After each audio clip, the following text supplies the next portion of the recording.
Kika Ebinu Garubou, bonjour. Bonjour. Donc, fin mission ici à Washington, D.C., une mission qui vous a également amené à New York, toujours ici aux États-Unis. Quel bilan faites-vous de votre mission ici sur le sol américain? Un bilan largement positif. Les objectifs que nous poursuivions ont été atteints. Nous sommes venus parler aux instances américaines et tirer une sonnette d'alarme. Sonnette d'alarme, pourquoi? Parce que les négociations se déroulaient. Elles ont commencé au Qatar, à Doha, et se sont poursuivies ici à Washington. Mais il y avait un maillon manquant à ces négociations, c'est la population congolaise. On ne peut pas décider du sort des Congolais en leur absence. Alors, nous sommes venus dire aux négociateurs, à toutes les parties présentes et aussi aux décideurs que sont les Américains, que le point de vue des Congolais devrait être entendu. Et ce n'était pas le cas, qu'on se le dise. Les délégués du gouvernement qui sont venus ici n'ont fait aucune consultation populaire. Ils sont venus avec un cahier de charges, au contraire, qui met à mal le Congo. Dans quel sens? Il y a deux accords qui sont en train d'être négociés. Il y a un accord économique et un accord politique.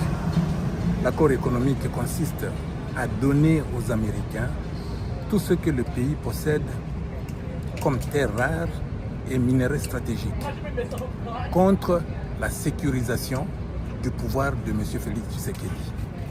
Il y a mal donne. Nous sommes venus tirer une sonnette d'alarme et dire aux Américains que faites attention. Mais Tshisekedi, c'est un président élu qui a reçu mandat et donc il engage le pays. Et vous dites qu'il ne peut pas engager le pays au nom du peuple, alors que vous, quel est ce peuple-là qui vous a mandaté ici pour parler en son nom? Nous faisons partie d'une opposition politique non armée. Une opposition politique qui a décidé de veiller au grain. N'oubliez pas que notre chef, en l'occurrence le président honoraire Joseph Kabila, a dirigé le pays pendant très longtemps. Il est attristé de voir son œuvre démolie, détruite par ce que M. Tshisekedi et les siens sont en train de faire. Et cela lui donne, n'est-ce pas, un mandat personnel d'abord, mais national ensuite, de faire en sorte que ce qu'il a détruit de longue date ne soit pas détruit. Vous voulez dire ce qu'il a construit de longue date? Il a construit. Lorsqu'il est arrivé en 2001, souvenez-vous, il n'y avait pas une architecture étatique au Congo. Il n'y avait pas de constitution. On vivait vaille que vaille.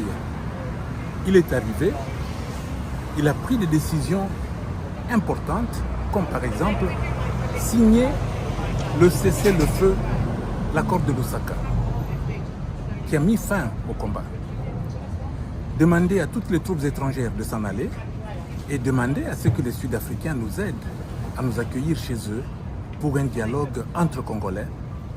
Et tout Congolais devrait se retrouver là-bas. Et nous nous y sommes retrouvés. Raison pour laquelle, lorsque nous avons terminé les négociations de Sun City, l'accord qui a été signé s'appelle l'accord global et inclusif. Vous parlez d'une opposition non armée, mais que fait une opposition non armée à Goma, ville occupée par une opposition armée? Je veux dire par la rébellion. Mais c'est toujours au Congo. Goma, que je sache, n'est pas une ville étrangère. C'est une ville congolaise. J'ai eu à expliquer cela la dernière fois.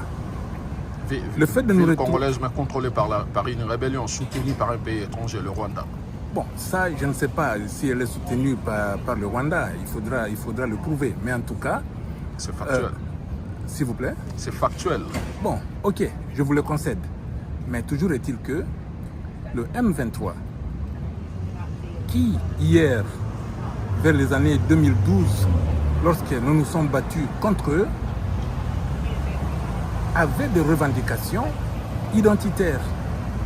Ils se battaient pour leur nationalité congolaise. Et nous leur disions que la question de la nationalité congolaise est résolue par la Constitution.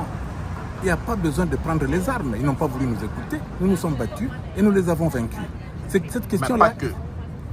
Pas que sur cette question-là, il y avait bien d'autres. Bon, mais en tout cas, c'est la question principale.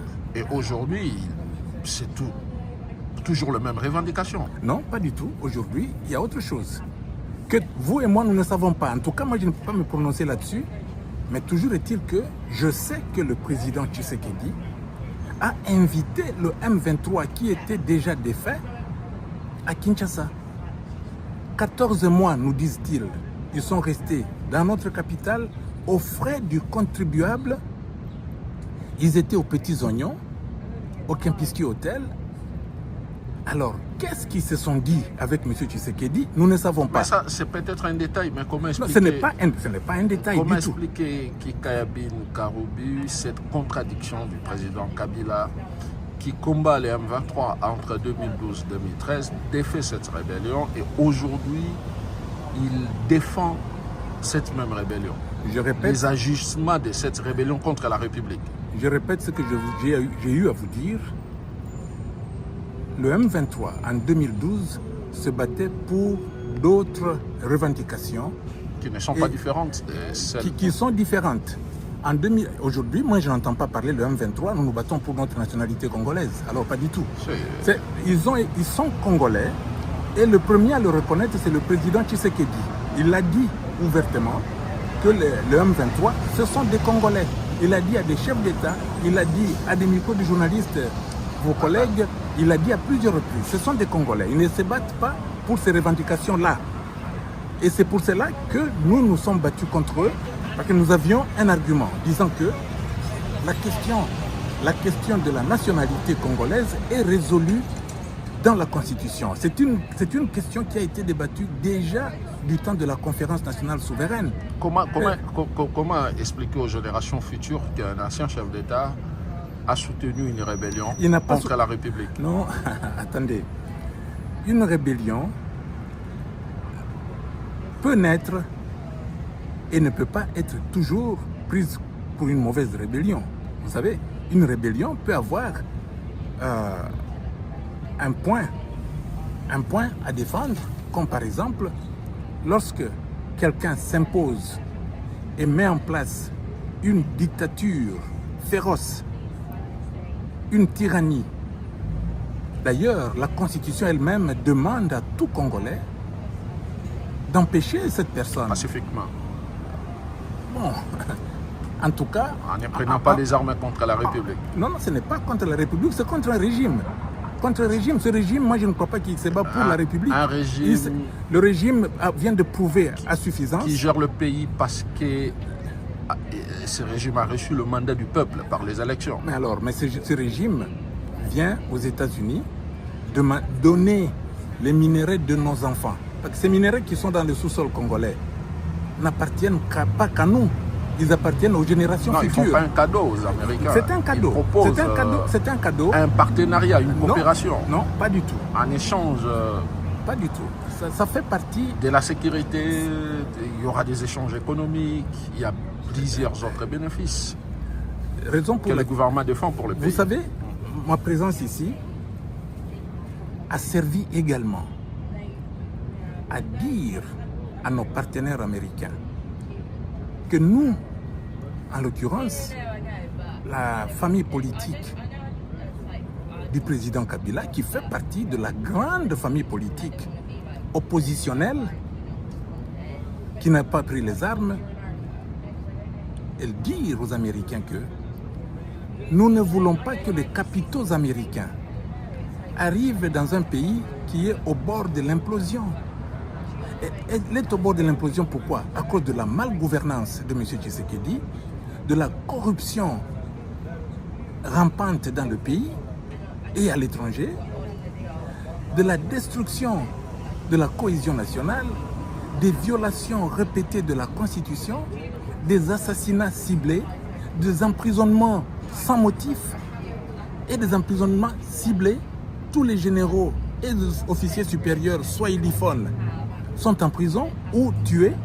Alors, le pays est au bord de l'implosion. Alors, les capitaux américains que nous souhaitons de tout notre cœur dans notre pays, et d'ailleurs, je peux vous rappeler, à l'époque, le président Kabila était venu ici aux États-Unis sous le président George Bush II, le fils. Je faisais partie de la délégation. Nous avons été voir une grande compagnie minière américaine qui s'appelle Phelps Dodge, qui est venue au Congo, qui a obtenu la concession de Tenke Fungurume. C'est par la suite que Phelps Dodge a conclu un accord avec une autre société qui s'appelait Freeport-McMoRan, qui, au finish, a fini par vendre cette concession aux Chinois. Mais, toujours est-il que le président Kabila s'est déplacé lui-même pour venir dire aux Américains, venez travailler avec nous. Et ils sont venus. Donc nous ne sommes pas contre les capitaux américains, mais nous ne voulons pas des capitaux américains qui viennent au Congo et trouver un Congo au bord de l'implosion. Pourquoi le président Kabila soutient-il aujourd'hui le Rwanda qui soutient une rébellion contre la République? Vous y revenez toujours. Moi, je ne pense pas que le président Kabila soutient le Rwanda. Le Rwanda se trouve être notre voisin et il le sera toujours jusqu'à la fin des temps. Mais pourquoi le président Kabila ne condamne-t-il pas le Rwanda qui soutient une rébellion? Ça, c'est une question vraiment qui ne devrait pas être posée. Le président Kabila n'a pas à condamner un pays voisin. Le président Kabila est là. Et d'ailleurs, vous l'avez dit vous-même, il est à Goma, ville contrôlée par le M23, qui est une rébellion. Qui est une rébellion.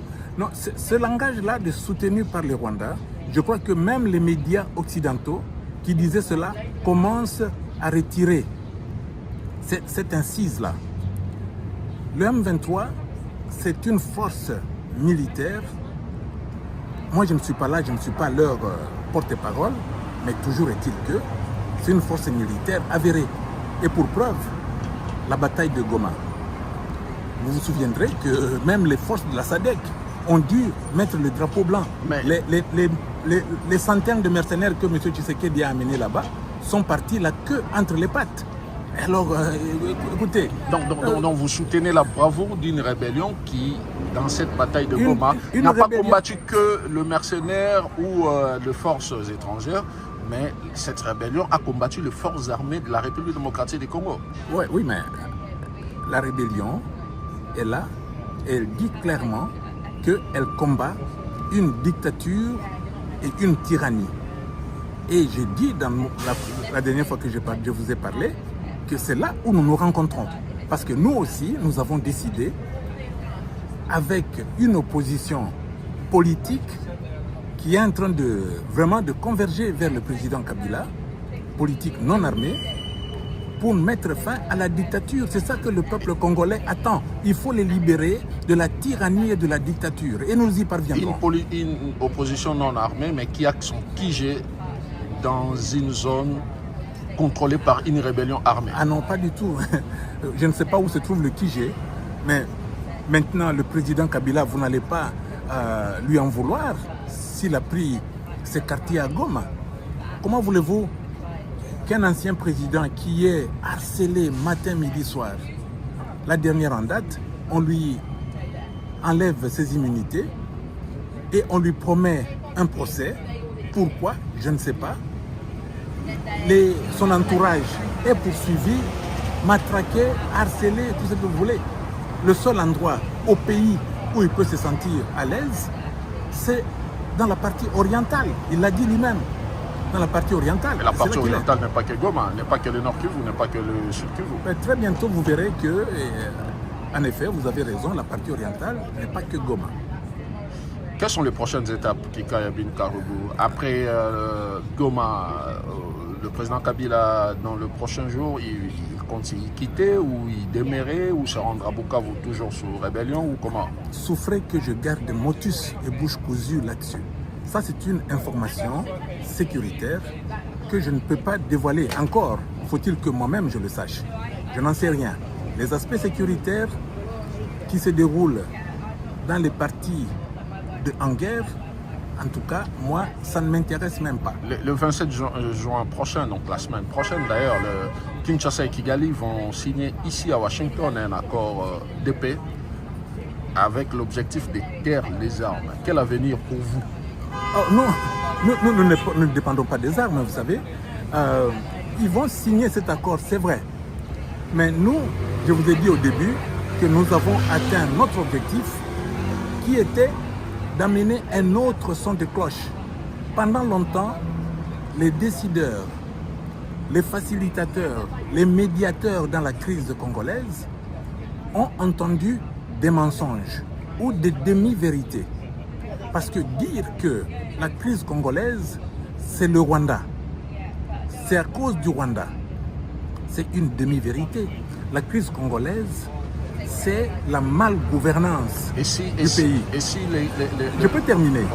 La malgouvernance du pays, la corruption endémique, les arrestations, les assassinats et tout ça, c'est cela le mal congolais. Et aussi longtemps qu'on n'aura pas adressé ce problème-là, on travaillera en vain. Mais que répondez-vous à ceux qui pensent que la crise congolaise, c'est parce que vous, quand je parle de vous, c'est les camps Kabila. Vous avez décidé en 2018, selon les camps Martin Fayulu, de ne pas respecter la volonté du peuple qui avait fait son choix, et le camp Kabila a décidé de faire son choix, lui. Bon, écoutez, ça, encore une fois, si nous nous perdons dans cette polémique-là, qui est close, parce que le 2018, après 2018, il y a eu 2023. Il y a eu une autre élection. Donc vous reconnaissez quand même ces élections? Non, reconnaître quoi? Je n'ai pas à reconnaître quoi que ce soit. En fait, ce que je reconnais, c'est que en 2019, M. Félix Tshisekedi a fait une remise et reprise avec le président Kabila après avoir été élu. Dans une passation de pouvoir civilisée. Après avoir été élu par le peuple. Ce qu'il faut savoir, si vous vous souvenez de la tension qui régnait dans notre pays, c'est que, et c'était ça, la motivation du président Kabila, le Congo, depuis qu'il existe comme pays, comme État, n'a jamais connu de passation de pouvoir qui n'est pas sanglante. Du roi Léopold au Congo belge, on nous coupait les mains et tout ce que vous connaissez l'histoire. C'était dans le sang que le Congo deviendra Congo belge. En 1959 commencent d'autres problèmes. Il y a eu la tuerie à la place Imka à Matonge. Vous êtes Quinois, vous connaissez bien l'endroit. Et c'est ça est allé jusqu'à l'obtention de l'indépendance en 1960, qui culminera le 17 janvier 1961 avec l'assassinat de Patrice Emery Lumumba et le début de plusieurs rébellions et de sécessions. Sécession du Katanga, sécession du Kasaï et tout ça. La rébellion mouléliste. Et encore une fois, c'est dans le sang que le maréchal Mobutu fait son coup d'État en 1965. Et même lui, en 1965, il procède à des pendaisons publiques à Pongabi, raison pour laquelle Mouzé avait nommé le stade des martyrs. Donc, il n'y a eu que ça. En 97, pardon, 87-97, pareil. Lorsque Mouzé prend la Kalachnikov à l'est, vient vers l'ouest, on nous parle de 10 millions de morts, de 6 millions de morts, on ne connaîtra jamais le chiffre exact, mais en tout cas, c'est dans le sang. Raison pour laquelle Joseph Kabila dit il faut qu'on en finisse avec cette malédiction. Et je n'ai même pas fini, parce que Mouzé lui-même, il part assassiné dans son bureau par un de ses gardes-corps. Et Kabila dit finissons avec la malédiction en organisant des élections. Non. D'abord, en procédant par la signature d'un accord et en mettant en place une nouvelle constitution, en mettant en place une structure étatique qui permettra de gouverner le Congo comme un pays normal, pas comme une république bananière. Et on a eu des élections en 2006, en 2011 et en 2018. Oui, trois cycles électoraux, chapeau quand même. Et après, il y en a eu en 2023. Mais seulement en 2023, Kabila refuse de participer lui-même, que vous présentez comme architecte. Et vous lui donnez raison ou pas? Mais refuse lui-même de participer aux élections qui déterminent le moyen d'accéder au pouvoir.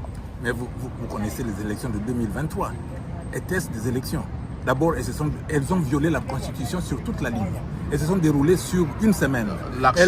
Les gens avaient les machines à voter dans leur résidence, des choses comme ça. L'architecte qui détruit lui-même non, celui qui sa détruit, construction. Non. Vous êtes en train d'exonérer M. Tshisekedi ou pas? C'est lui qui organise ces fameuses élections de 2023. Mais il n'a pas interdit la participation du camp Kabila. Non, mais les faits ont donné raison à M. Kabila de ne pas participer à une élection qui viole de manière honteuse la constitution de la République. Et Tshisekedi vous a accusé, donc vous, Kabila, de n'avoir pas pris part aux élections pour mener cette rébellion.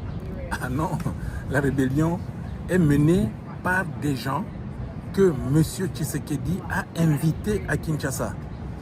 Et il n'y a pas que cela. Souvenez-vous, Yonani Oboya Kagame, au stade des martyrs. Donc, il y a des choses que nous ne connaissons pas, il y a des non-dits que M. Tshisekedi dise au peuple congolais. Où est-ce que ça a cloché? Où est-ce qu'il y a eu des problèmes avec le Rwanda? Rwandair faisait des navettes à Kinshasa et puis tout d'un coup, fini. Et c'est la guerre qui commence. Quel a été le problème? C'est ça que vous et moi ne connaissons pas et le peuple congolais non plus. Mais maintenant, il y a toujours cette question. Le peuple congolais ne comprend pas également comment le président Kabila puisse aujourd'hui prendre la défense de la rébellion et ne pas se prononcer contre le Rwanda. Non, moi je vous dirais que le président Kabila prend la défense du peuple congolais. Il est là pour défendre le peuple congolais et obtenir que le Congo revienne à la normalité. Pourquoi veut-il retourner au pouvoir? Ça c'est vous qui dites, moi je ne sais pas. Je ne sais pas s'il veut retourner au pouvoir. Il est en train de défendre les droits du peuple congolais, le droit élémentaire de vivre convenablement sur la terre de nos ancêtres. Donc son objectif, ce n'est pas de reprendre le pouvoir. Ça, je ne sais pas. Je dis bien, je ne sais pas. Je ne peux pas répondre à cette question. Lorsque vous le verrez, vous lui poserez la question. Il y a une question la dernière d'un internaute qui veut savoir, il dit 18 ans de gestion, on connaît tout ce qui s'est passé réellement, et cet internaute insiste pour savoir qu'est-ce que Kabila a encore à proposer aux Congolais. Il le saura. Il n'a pas pu faire. Kabila, c'est quelqu'un qui... En 18 ans de règne. Non, attendez. De 2001 à 2006, il avait cette mission-là de récupérer notre Congo. Et il y est parvenu. Un Congo que nous avions déjà perdu. En 2006, il a lancé les 5 chantiers de la République. Il n'a pas travaillé dans l'air comme je vois aujourd'hui. Les 5 chantiers de la République qu'il a mis en chantier, effectivement. Les routes, les ports, les ponts, les aéroports et tout ça. Il a mis en chantier. En 2011, il a lancé la révolution de la modernité. Au fait, pour la première fois, nous sommes là, on nous dit que le programme du gouvernement, c'est le peuple d'abord. C'est quoi le peuple d'abord? C'est la vision du chef de l'État. C'est quoi la vision du chef de l'État? C'est le peuple d'abord. Vous voyez, une confusion conceptuelle. Mais le président... Non, attendez. Sous Mobutu, vous n'étiez pas né, M. Boujakera. Nous avons connu le maréchal Mobutu avec son opération Salongo. Motonamoto Abongisa. Travail. Il lance ce mot d'ordre et il met la nation au travail. Après, en 70, il parle de objectif 80. Et il nous met au travail. Le régime actuel, depuis qu'ils sont arrivés, ils n'ont aucune vision, aucun projet, aucun programme, aucun programme de base. Oh, non. La gratuité de l'enseignement de base, vous savez bien que la gratuité de l'enseignement, la santé universelle, ce sont des programmes qui faisaient partie des 5 chantiers de la République. L'éducation, ça faisait partie des 5 chantiers de la République. Bravo pour avoir continué dans la lancée de celui qui vous a précédé, Monsieur le Président. Mais, pour le moment, quelle est la vision, quel est le programme de M. Tshisekedi? Mais tout ce que je sais, c'est que M. Nicolas Kazadi, qui était l'argentier de la République, nous a dit clairement que lui faisait sortir de l'argent par procédure d'urgence, des centaines de millions de dollars. Ça sortait, ils se mettaient autour de la table, ils se les partageaient d'abord avant de réfléchir sur ce qu'ils vont faire. C'est tout ce que je sais. Alors, vous allez nous condamner de combattre un tel système? Je crois que le peuple risque de vous lyncher si vous entendez pas. Vous arrivez quand à Kinshasa? Le président Kabila arrive quand à Kinshasa? Bon, ça viendra. Mais ça viendra certainement. Les relations avec le Burundi passent? Particulièrement parce que notre famille politique et le camp Kabila, bien sûr, le président Kabila, parce qu'on moi le je voit, crois qu'il faut, on le voit partout, au Rwanda, Ouganda, Tanzanie et tous les autres. Eswatini, Afrique du Sud, Burundi, Namibie. sauf le Burundi. Pourquoi pas le Burundi? Bon, écoutez, il n'a pas encore été invité à aller au Burundi. Le jour qu'il sera invité, il ira peut-être au Burundi. Mais il ne se relève pas un matin et dire « Ok, aujourd'hui je vais aller à Sierra Leone ». Non, il faut quand même que les autorités de là puissent l'inviter. La toute dernière question. Le 27 juin, l'accord est signé. Le 28, vous faites quoi? Vous quittez Goma? Non, pas du tout. L'accord sera signé, mais cette fois-ci, tenez-vous bien, cette fois-ci, avec un bémol que nous avons pu mettre dans la tête des gens qui sont en train de signer, des gens qui jouent le rôle de facilitateurs. En l'occurrence, c'est des Américains et les Qataris. Parce que c'était ça ma mission, leur expliquer que faites attention, le pays est au bord de l'implosion. Résoudre la question congolaise par une signature avec le Rwanda, c'est faire fausse route. Il faut à tout prix aborder la question congolaise interne par un dialogue pacifique. Monsieur Kabila, c'est un homme de paix, un homme de dialogue. Il est prêt à parler à Félix Tshisekedi? Ben, pourquoi pas? Pourquoi pas? Mais il faut qu'il y ait une structure qui organise ce dialogue. Les évêques ont essayé. Le président Kabila, dans son discours, a applaudi cette initiative des évêques. Si l'initiative des évêques aboutissait demain, vous verrez M. Kabila autour de la table. Monsieur Kika, je vous dis merci. Et moi aussi, je vous remercie.